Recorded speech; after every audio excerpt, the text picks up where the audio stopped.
So the thing that I've been studying lately has got to do with creative studying, being able to get creativity but implementing it into education.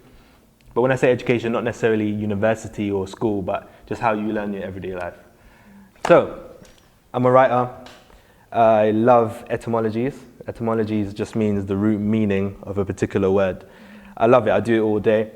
And looking at education, the word education, the etymology or the root meaning for the word education means to rear up or to bring out.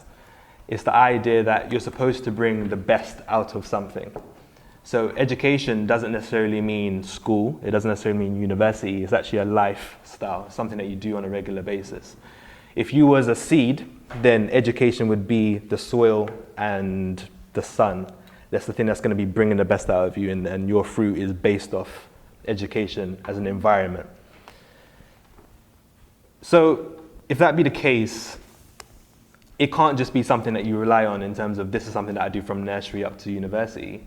This is something that you do in your life. The problem is that the world right now is looking for people who are looking for learning capabilities. They're able to learn some more. They're creative in terms of being able to solve a problem. But from my personal experience, I don't know about your experience, we've kind of gone through an educational system that doesn't necessarily train you to be creative. It doesn't necessarily train you to solve problems. And there's a good reason for that. For hundreds of years, the purpose was to give you information. Yes, you learn your maths, English, science, whatever. You get information, but also you're there to learn a particular characteristic, a particular behavior. And that behavior is memorization. For you to be able to get a certain amount of information, recite it back. And the reason why that's the case is because when you get out of school and you're able to go into the real world, you're able to function because you are going to get a lot of orders and you're going to be able to recite back or be able to do what someone has told you.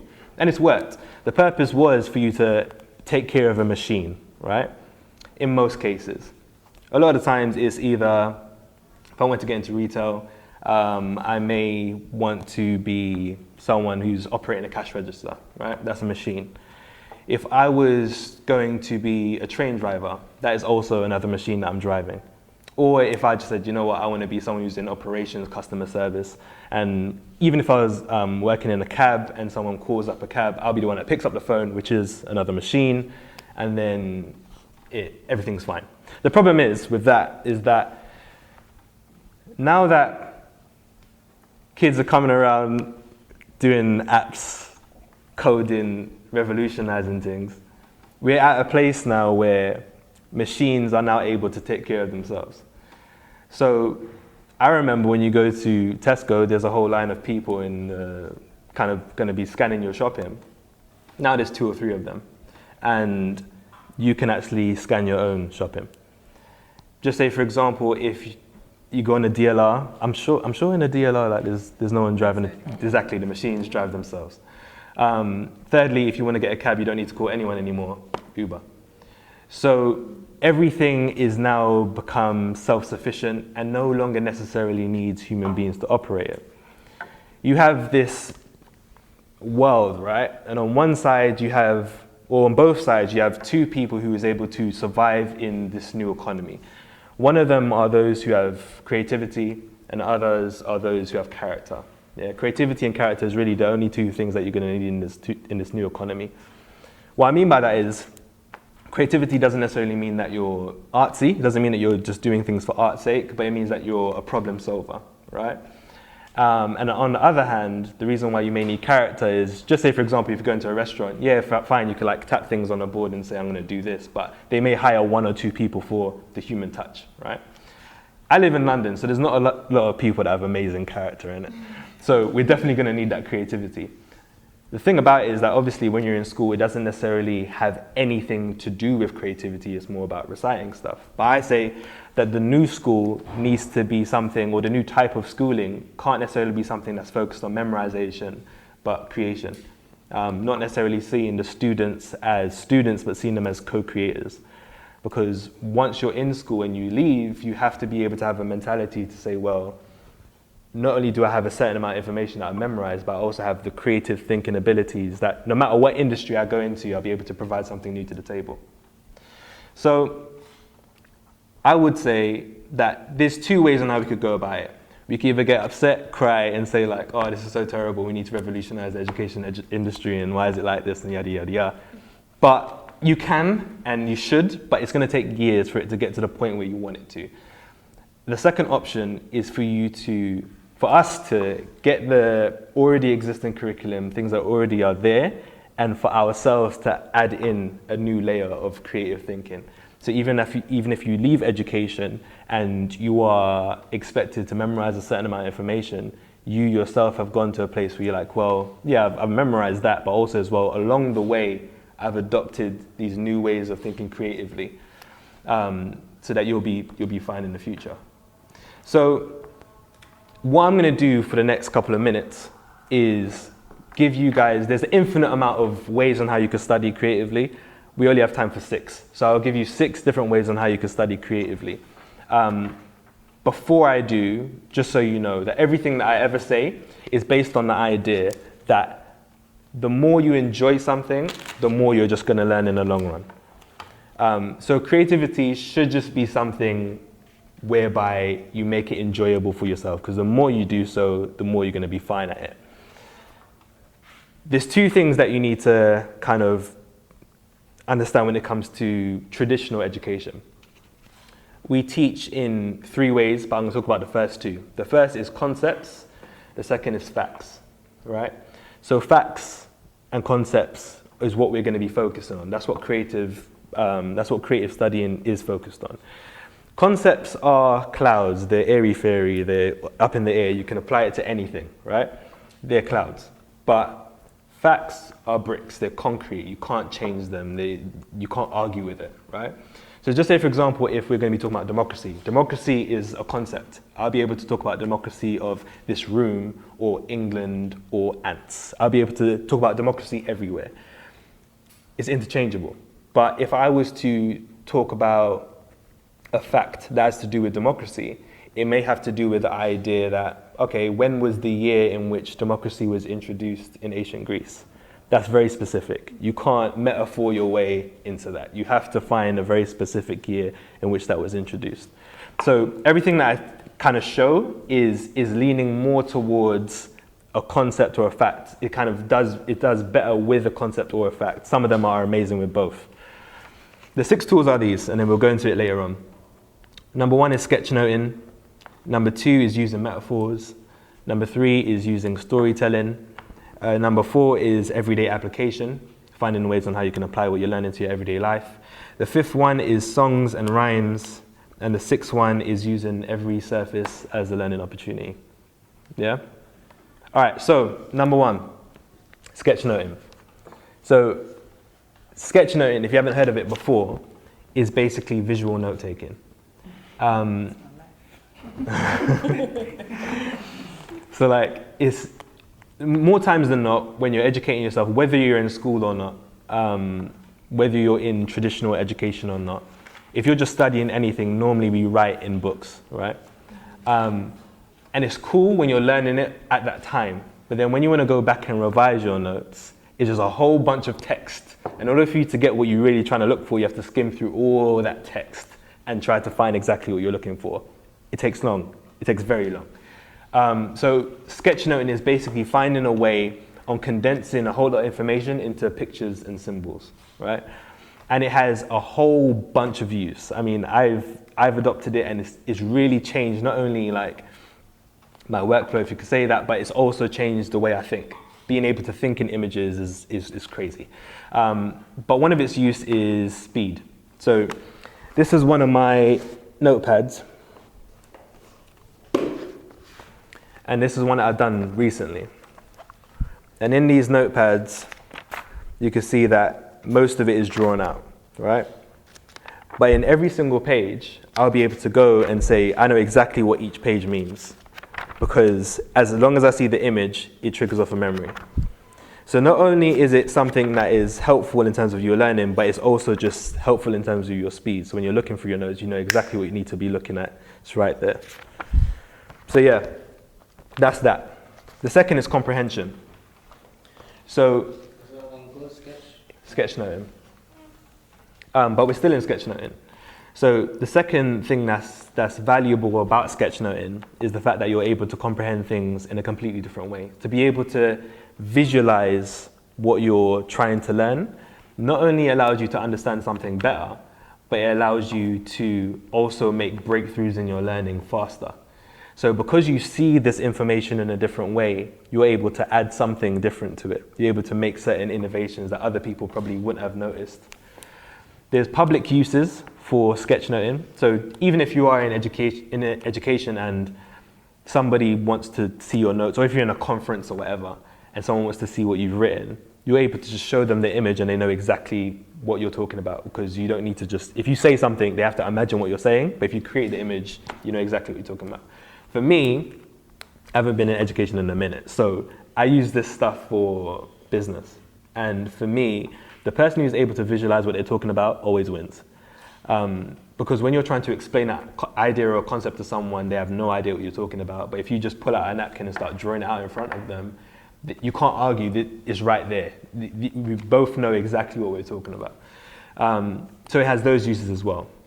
Another thing is that for me, I always have like a little small moleskin in my back pocket, right? And in my back pocket, I always, when I'm on the train and there's a problem or there's something that I'm trying to solve, I go out and I just draw out the problem while I'm on the train or whatever.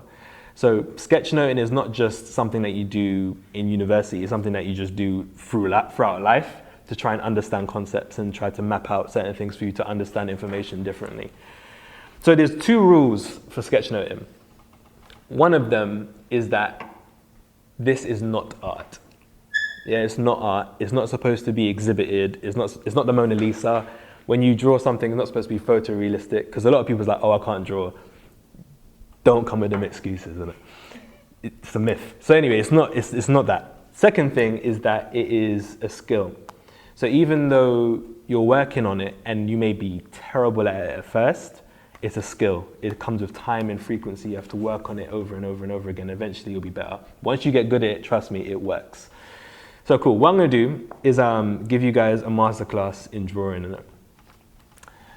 Everybody in your notepads, draw a square. Yeah, Anywhere. Draw a circle. Draw a triangle. Draw a cloud. Draw a line. Draw a dot.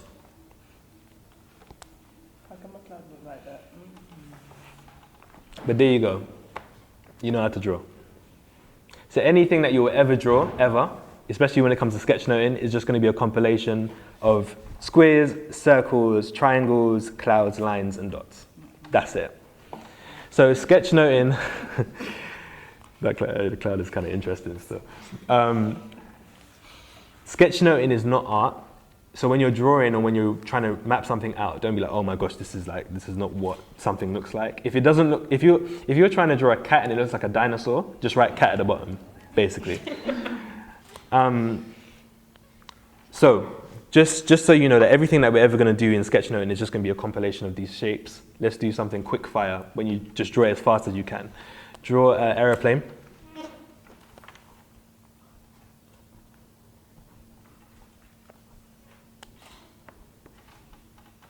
Draw a cat. And remember, there's no right way to draw these things. There's like a million ways to draw a cat. Draw a television. And it with the area at the top. Yeah, with the area. I do that as well. Draw a hand. Oh, that's sweet. Three fingers. Simpson. What, sorry? Yeah, draw a hand, yeah. Not two thumbs. Don't worry. So there you go, yeah?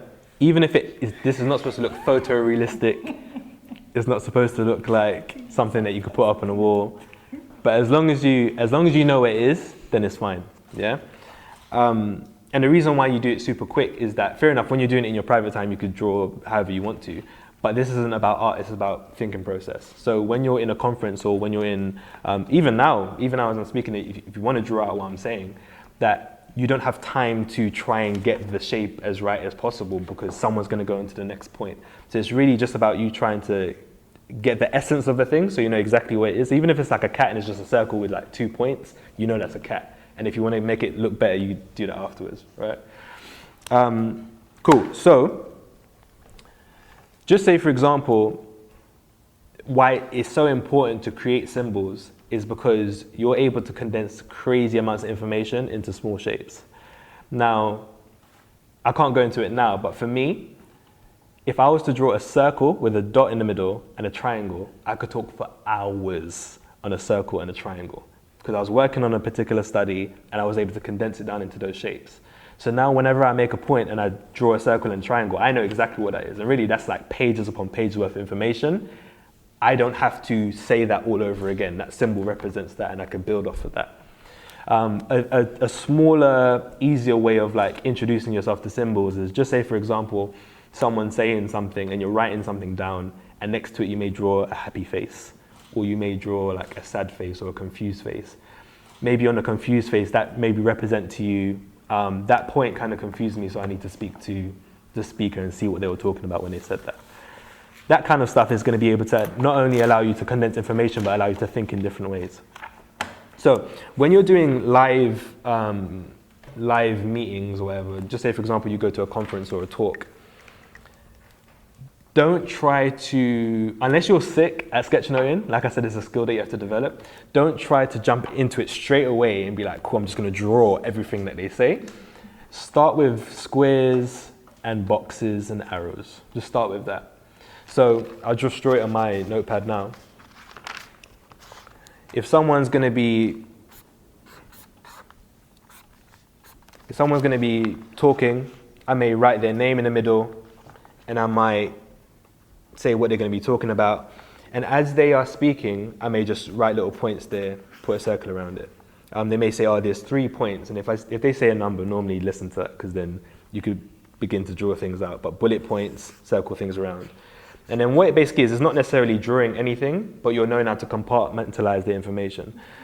When you're doing that, you can't take notes how you normally take notes. Because when people take notes, they try to like write every single word the person said. You can't do that when you're sketchnoting. You have to know how to almost hear what they're saying, but know how to condense it in your own way. And as you do that, you're putting things into little boxes. And I suppose that when you finish doing your sketch notes, you look back on it and say, cool, how can I condense this into my own images? And how can I kind of put things into its own little pockets? And then once you know how to condense it down into images, then when someone else says it again in another talk, you don't need to say it. You just write the image and you know exactly what you're talking about. So that's sketchnoting on a whole. If you guys are interested in sketchnoting, I've got this book here, which is basically called The Doodle Revolution by Sunny Brown. And I tell you, it's amazing. Yeah, like this woman fully changed my life in it. So I'll definitely recommend you get this book if you're into sketchnoting. So yeah, that's that. So the second part is metaphors and using metaphors to learn better. So like I said, this is something that you could use in school when you're studying, but also as well, this is something that you could use in your spare time. This is a different way on how to think creatively. So metaphors is basically this. It's the ability to compare something that you don't know too well with something that you know really well. It's the ability to compare something that's intangible and cloudy with something that is concrete and tangible, right? So if I was to ask myself, for example, what is the connection between quantum physics and oranges? Or if I was to say, what is the connection between McDonald's and democracy? Or if I was to say, what's the connection between ants, ant colonies and good companies? There may not be any connection, but once I make the connection, it becomes a metaphor. There's a reason why, if you look at the cultures of old, how they teach, they always taught in metaphors. Because if you're speaking to farmers and all they know is farming, you try to explain the universe through farming. You explain it through trees and the plants and all that kind of stuff. It's the oldest way of teaching simply because it's one of the easiest ways of learning. What I would say is, in you knowing how to make metaphors, and in that practice of you making metaphors, you are also learning and you're also building your creative abilities. Because that's what creativity is putting a connection between two things that didn't seem like they were related in the first place. So in order to do that, to create a metaphor, if you're trying to learn something, ask yourself or say to yourself, this reminds me of ... and create maybe 2 or 3 different things that have a similarity to it. Literally, there is no right answer. You can find anything and try to find a connection for it. And in you finding that connection, you are probably going to get out 3 imperfect metaphors, but then find the one that's the strongest out of it and develop it until you find a better metaphor. So when you're studying something, ask yourself, how can I find a way of getting this new piece of information and connecting it to this thing that I know full well, right? And there's reasons for that. Number one, like I said, it's easy to learn. Secondly, it's easy to share. So if I'm trying to learn politics, but I love football, and I have friends that love football, and I'm trying to explain politics to my friends, because they have a whole catalogue of information or knowledge based on football, it's easy to transfer that skill.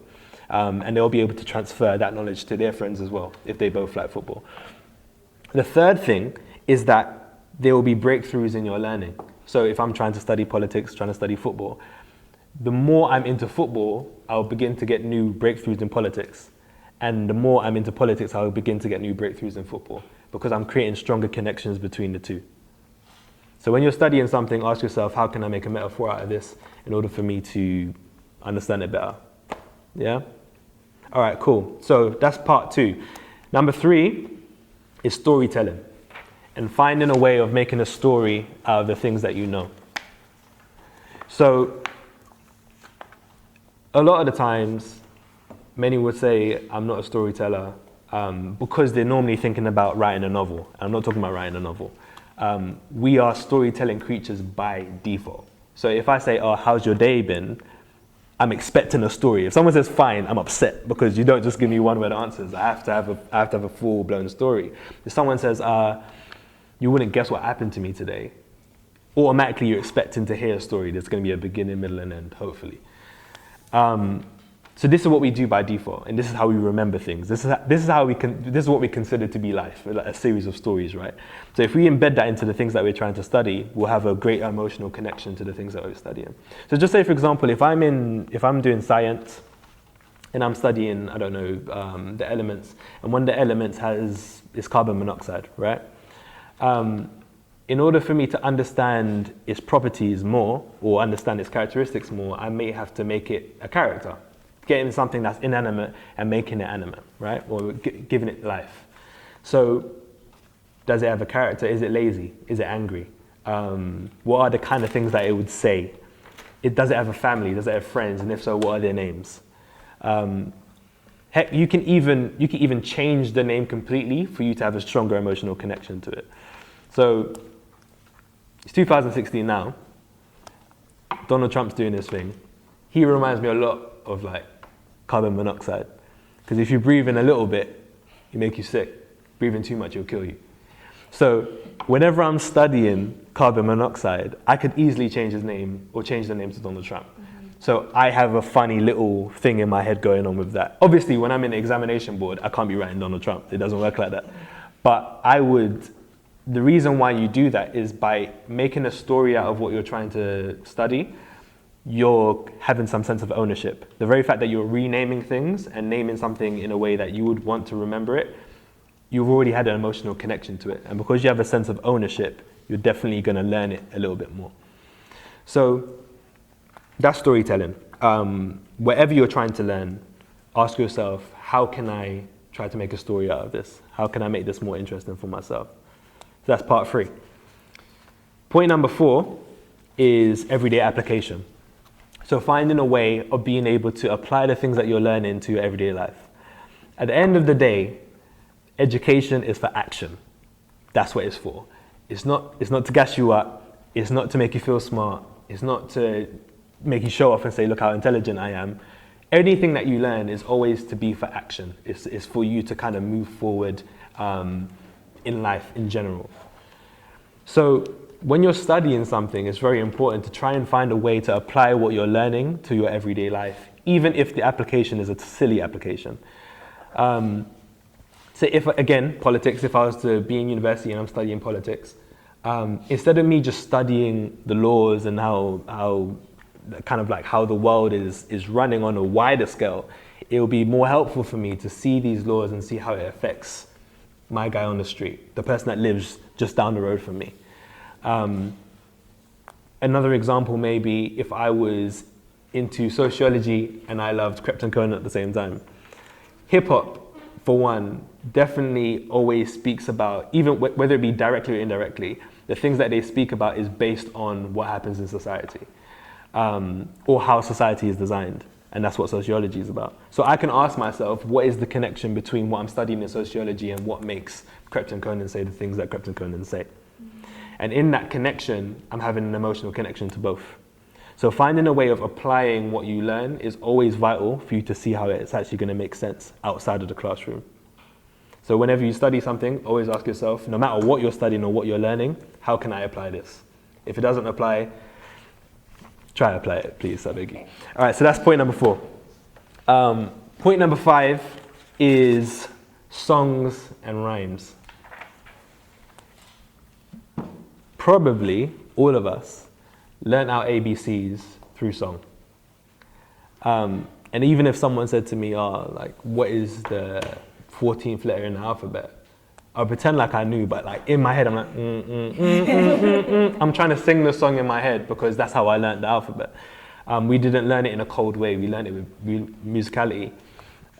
So if that be the case, we have to understand that music is probably one of the most powerful ways or one of the most powerful learning devices that we have on this planet. It's funny how if someone was to give me a whole dissertation and say, we need you to memorize that off by heart by next week or whatever, can't do it. But if someone gave me an album and said, well, if you really like this album, like just try to listen to the lyrics. Don't even ask me to memorize it. By the end of the week or by the end of the month, I probably have a lot of the lyrics in my head. And all you need to do is just say one bar and fully just going for it. That's because once something is merged with music, it's very hard to get out of your head. So if you're trying to learn something, you really, really want to know it, you really want to understand it and learn it, try to get some of the things that you're trying to learn and embedding it into a song. And when I say making a song, I guess you can make your own song, but if you're not a songwriter, don't do that. Use a melody of one of your favorite songs. So even if you like Spice Girls, yeah, just get one of the Spice Girls tune and mix it with something that you really want to learn. So then that will be very hard to get out of your head. The second part is rhyming. Yeah, if you was to use rhyming, I heard that there are studies to say that once something is made a rhyme, it's very hard to get out of your head. And in you making a rhyme off the spot, you're able to solidify information. If you take it to a next level and you're someone who's into poetry, you're able to get large chunks of rhymes together into one poem. So if you need to memorize a whole bunch of information and you're good at poetry and you have a whole bunch of rhymes into one poem, it's there, it's stuck in you. So if that's something that you're cool with in terms of if you like music, if you like rhyming and all that kind of stuff, that's probably one of the most powerful ways you can learn anything. And that's why Sesame Street is so musical. That's why most children's shows are so musical, because that is how a young person gets information. So that's point number 5. Always ask yourself how I can make a song out of the things that I'm trying to learn. Even when you're walking on road or like if you're on a train or whatever, and it's something that you really want to like get deep into your psyche, merge that information with a song, hum it to yourself, you can't get out. Point number 6 is using every surface as a learning opportunity. Or in short, you could just write learn every surface. So right now we're studying and we are putting our information in books, right? And maybe if you want to go and study again, if we want to look at our notes again, we will go back to our notes. But at the end of the day, this book is just another surface. Yeah, you are able to write on every surface that's around you. This doesn't only need to be the only place where you sit down and learn. So, number 1, do not underestimate the power of Post-it notes. Post-it notes are very powerful. Respect the post-it note. Write your revision notes or write whatever you're trying to learn on post-it notes and put it on random places in your house. Again, surfaces are everywhere. So the walls in your bedroom are also surfaces. Your kitchen is a surface. Your favorite drink is a surface, or the container of the drink anyway. Put things that you're really trying to learn, not just in your books, but in objects that you use on an everyday basis. So if I'm gonna go and I really wanna learn something, I'll probably put that on my spray, on my deodorant. Pray to God that I spray my armpits every day, And in me doing that, I'm always gonna remember a certain truth that I really, really, really wanna know. Or if there's a particular drink that I always drink, I put that on there. And ask yourself, what surfaces can I use in order to learn something? Is it a wall or is it a mobile phone? Like for me, I put my sketch notes on my mobile phone. So I'll draw it out onto my notepad, I'll take a picture of it, and then I'll make it my wallpaper. So whenever I turn on my phone, I'm always looking at it. And that's it. I mean, like always, for this part 6, ask yourself, in everything that I'm trying to learn, how can I make every surface that I use something that's going to prompt a certain idea in my head? Because the more that you do it, the more that you're going to learn. So that's all the tools, like in a nutshell. And like I said, there's an infinite amount of tools that can be given. This is just 6 of them. But I suppose that this is just like tip of the iceberg stuff. I'm more excited about, number one, people just adopting this kind of stuff anyway. But like, imagine if students start adopting this and you're in a revision class, and it's not just a revision class in the sense where like you're in a library somewhere and it's just mad quiet and everyone's just sitting down, but people are actually sharing poems and they're sharing images and they're sharing metaphors, and not because it looks nice and it's a cool thing to do. It's genuinely a better way to learn. Again, the more you enjoy something, the more you're gonna learn. And it's key that whatever you're trying to learn, again, education is bringing out the best in you, that you make this whole process of bringing out the best in you an enjoyable experience. So fair enough, we have these 6 tools, but just always try to find out new ways on how you can make anything that you're trying to do, anything, just enjoyable for yourself. That's it.